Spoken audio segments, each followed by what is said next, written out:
بسم اللہ الرحمن الرحیم۔ شروع اللہ کے نام سے جو بڑا مہربان نہایت رحم والا ہے۔ اعوذ باللہ من الشیطان الرجیم، بسم اللہ الرحمن الرحیم۔ السلام علیکم ورحمۃ اللہ وبرکاتہ۔ میں ہوں حافظ محمد شہد اللہ اور آپ کو اپنے یوٹیوب چینل پر خوش آمدید کہتا ہوں اور امید کرتا ہوں کہ آپ سب اللہ تبارک و تعالیٰ کے فضل و کرم سے خیر و عافیت سے ہوں گے۔ ناظرین، آج کی اس ویڈیو میں ہم تعلیم الاسلام کا حصہ دوم پڑھیں گے۔ نجاست حقیقیہ کا بیان۔ سوال: نجاست حقیقیہ کی کتنی قسمیں ہیں؟ جواب: نجاست حقیقیہ کی دو قسمیں ہیں، ایک نجاست غلیظہ، دوسری نجاست خفیفہ۔ سوال: کتنی چیزیں نجاست غلیظہ ہیں؟ جواب: آدمی کا پیشاب، پاخانہ اور جانوروں کا پاخانہ اور حرام جانوروں کا پیشاب اور آدمی اور جانوروں کا بہتا ہوا خون اور شراب اور مرغی اور بطخ کی بیٹ نجاست غلیظہ ہے۔ سوال: نجاست خفیفہ کیا کیا چیزیں ہیں؟ جواب: حلال جانوروں کا پیشاب اور حرام پرندوں کی بیٹ نجاست خفیفہ ہے۔ سوال: نجاست غلیظہ کس قدر معاف ہے؟ جواب: نجاست غلیظہ اگر گاڑھے جسم والی ہے جیسے پاخانہ تو وہ 3.5 ماشا وزن تک معاف ہے، اگر پتلی ہو جیسے شراب، پیشاب تو وہ 1 انگریزی روپیہ کے پھیلاؤ کے برابر معاف ہے، جو تقریباً 1.25 انچ کی گولائی بنتی ہے۔ معاف ہونے کا مطلب یہ ہے کہ اگر اتنی نجاست بدن یا کپڑے پر لگی ہو اور نماز پڑھ لے تو نماز ہو جائے گی مگر مکروہ ہوگی، اور قصداً اتنی نجاست بھی لگی رکھنا جائز نہیں۔ سوال: نجاست خفیفہ کتنی معاف ہے؟ جواب: 1/4 کپڑے یا 1/4 عضو سے کم ہو تو معاف ہے۔ سوال: نجاست خفیفہ سے کپڑا یا بدن کس طرح پاک کیا جائے؟ جواب: نجاست حقیقیہ چاہے غلیظہ ہو یا خفیفہ، کپڑے پر ہو یا بدن پر، پانی سے 3 بار دھو لینے سے پاک ہو جاتی ہے۔ کپڑوں کو 3 دفعہ نچوڑنا بھی ضروری ہے۔ سوال: پانی کے سوا اور کسی چیز سے بھی پاک ہو سکتی ہے یا نہیں؟ جواب: ہاں، جو چیزیں پتلی اور بہنے والی ہیں جیسے سرکہ یا تربوز کا پانی، ان کے ساتھ دھونے سے بھی نجاست حقیقیہ پاک ہو جاتی ہے۔ استنجے کا بیان۔ سوال: استنجا کسے کہتے ہیں؟ جواب: پاخانہ یا پیشاب کرنے کے بعد جو ناپاکی بدن پر لگی رہے اس کے پاک کرنے کو استنجا کہتے ہیں۔ سوال: پیشاب کے بعد استنجا کرنے کا طریقہ کیا ہے؟ جواب: پیشاب کرنے کے بعد مٹی کے پاک ڈھیلے سے پیشاب کو سکھائے اور اس کے بعد پانی سے دھو ڈالنا چاہیے۔ سوال: پاخانہ کے بعد استنجا کا کیا طریقہ ہے؟ جواب: پاخانہ کے بعد مٹی کے 3 یا 5 ڈھیلوں سے پاخانہ کے مقام کو صاف کرے، پھر پانی سے دھو ڈالے۔ جواب: استنجا کرنا کیسا ہے؟ جواب: اگر پاخانہ یا پیشاب اپنے مقام سے بڑھ کر ادھر ادھر نہ لگا ہو تو استنجا کرنا مستحب ہے، اور اگر نجاست ادھر ادھر لگ گئی ہو مگر 1 درہم کے برابر یا اس سے کم لگی ہو تو استنجا کرنا سنت ہے، اگر 1 درہم سے زیادہ لگی ہو تو استنجا کرنا فرض ہے۔ سوال: استنجا کن چیزوں سے کرنا چاہیے؟ جواب: مٹی کے پاک ڈھیلوں سے یا پتھر سے۔ سوال: استنجا کن چیزوں سے مکروہ ہے؟ جواب: ہڈی، لید، گوبر، کھانے کی چیزوں، کوئلے، کپڑے اور کاغذ سے استنجا کرنا مکروہ ہے۔ سوال: استنجا کس ہاتھ سے کرنا چاہیے؟ جواب: بائیں ہاتھ سے کرنا چاہیے، دائیں ہاتھ سے استنجا کرنا مکروہ ہے۔ پانی کا بیان۔ سوال: کن پانیوں سے وضو کرنا جائز ہے؟ جواب: میہ یعنی بارش کا پانی، چشمے یا کنویں کا پانی، ندی یا سمندر کا پانی، پگھلی ہوئی برف یا اولوں کا پانی، بڑے تالاب یا بڑے حوض کا پانی، ان سب پانیوں سے وضو اور غسل کرنا جائز ہے۔ سوال: کن پانیوں سے وضو کرنا جائز نہیں؟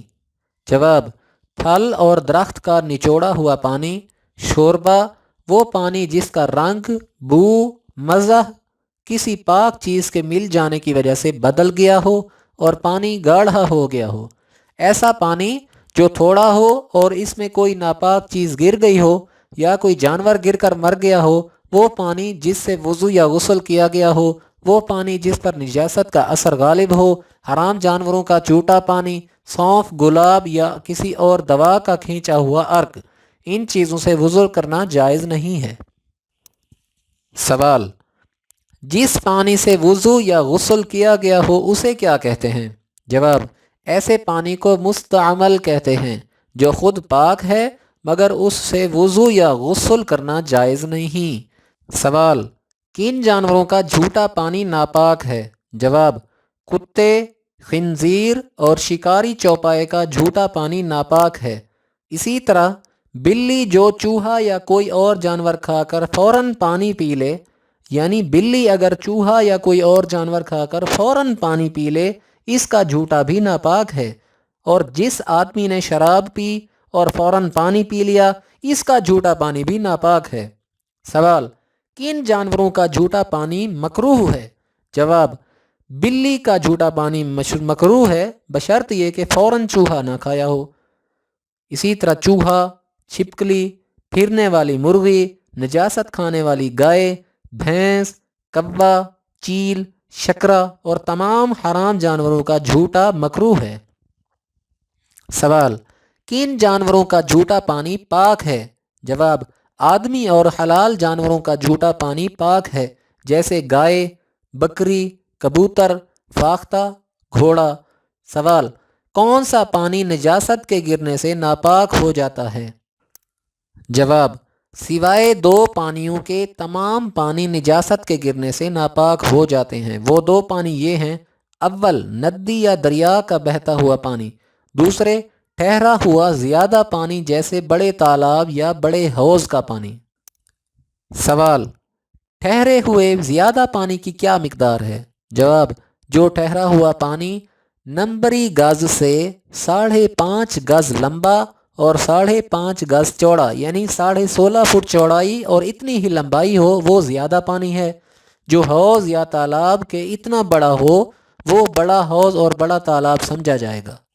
سوال: نجاست گرنے کے سوا اور کس چیز سے تھوڑا پانی ناپاک ہو جاتا ہے؟ جواب: اگر پانی میں کوئی ایسا جانور گر کر مر جائے جس میں بہتا ہوا خون ہوتا ہے تو پانی ناپاک ہو جاتا ہے، جیسے چڑیا، مرغی، کبوتر، بلی، چوہا۔ سوال: بڑے تالاب یا حوض کا پانی کب ناپاک ہو جاتا ہے؟ جواب: جب اس میں نجاست کا مزہ یا رنگ یا بو ظاہر ہو جائے، وہ پانی ناپاک ہو جاتا ہے۔ سوال: کن جانوروں کے پانی میں مر جانے سے پانی ناپاک نہیں ہوتا؟ جواب: جو جانور کہ پانی میں پیدا ہوتے اور رہتے ہیں، جیسے مچھلی، مینڈک، اور وہ جانور جن میں بہتا ہوا خون نہیں ہے، جیسے مکھی، مچھر، بھیڑ، چھپکلی، چیونٹی، ان کے مرنے سے پانی ناپاک نہیں ہوتا۔ کنویں کا بیان۔ سوال: کنواں کن چیزوں سے ناپاک ہو جاتا ہے؟ جواب: اگر نجاست غلیظہ یا خفیفہ کنویں میں گر جائے یا کوئی بہتے ہوئے خون والا جانور کنویں میں گر کر مر جائے تو کنواں ناپاک ہو جاتا ہے۔ سوال: اگر کنویں میں کوئی جانور گر کر زندہ نکل آئے تو کنواں پاک رہے گا یا ناپاک ہو جائے گا؟ جواب: اگر ایسا جانور گرے کہ اس کا جھوٹا ناپاک ہے یا وہ جانور گرے جس کے بدن پر نجاست لگی تھی تو کنواں ناپاک ہو جائے گا۔ وہ حلال یا حرام جانور جن کا جھوٹا ناپاک نہیں اور ان کے بدن پر نجاست بھی نہ ہو، اگر گریں اور زندہ نکل آئیں تو جب تک ان کے پیشاب یا پاخانہ کر دینے کا یقین نہ ہو، کنواں ناپاک نہ ہوگا۔ سوال: کنواں جب ناپاک ہو جائے تو پاک کرنے کا کیا طریقہ ہے؟ جواب: کنویں کے پاک کرنے کے 5 طریقے ہیں۔ نمبر 1، جب کنویں میں نجاست گر جائے تو تمام پانی نکالنے سے پاک ہو جائے گا۔ نمبر 2، اور جب آدمی یا سور، یعنی سور یا کتا یا بکری یا 2 بلیاں یا اتنا یا اس سے بڑا کوئی اور جانور گر کر مر جائے تو سارا پانی نکالنا پڑے گا۔ نمبر 3، اور جب کوئی بہتے ہوئے خون والا جانور کنویں میں گر کر پھول گیا یا پھٹ گیا تو سارا پانی نکالنا ہوگا، خواہ وہ جانور چھوٹا ہو یا بڑا ہو۔